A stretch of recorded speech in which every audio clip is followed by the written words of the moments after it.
Why is it so important for you to be the first pick? Just prove to me that I'm the best player in the draft, and that going on forward, that's what I got to hold myself to. I got to be the best player, my position, on defense and in the NFL, and that's what I'm looking forward to do from day one.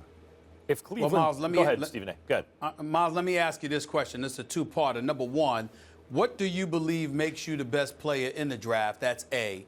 And B, why would you want to go to Cleveland? Why would I want to go to Cleveland? It's because, same reason I wanted to go to Texas A&M. I wanted to turn, that around. They had the wrecking crew, before I was there, and they wanted to rebuild that, and I wanted to be a cornerstone part of that defense and that process of turning that around. So I feel like I can be that same, player, that same kind of, cornerstone player in Cleveland. And what motivates me, basically just the drive, my competitive nature that I get from my family. I know that I want to be the best because that's all I know. Going against my parents, in the yard, or my brother or sister, they were great athletic specimens, and nothing was given. You had to earn every win. Every time you did something, it was full tilt.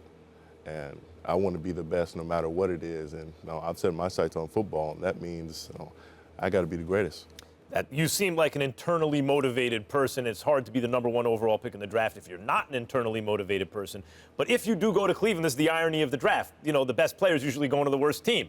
Unless it's a thing with the Colts or something like that where they have everything in place, they miss the quarterback, and then lucks into that situation right away.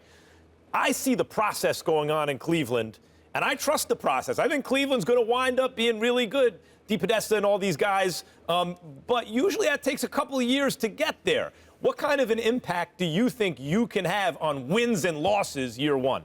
Year one, I'm going to change around immediately. I'm going to do my best to be a playmaker from day one, from the first game to the last game, but just try to maintain my body so that there's no drop-off in play, and that I consistently play at a very high level, and we have one of the best defense, and that's going to win games for us. Because the fortunes of the team largely will depend on, they got the number one pick in the draft. Did they hit or miss with that guy, right? Like if you hit, that goes a long way toward changing that team. Yeah, it'll be a hit because I'm going to work hard to prove that I am the best. I'm going to be the best of my team and work from there.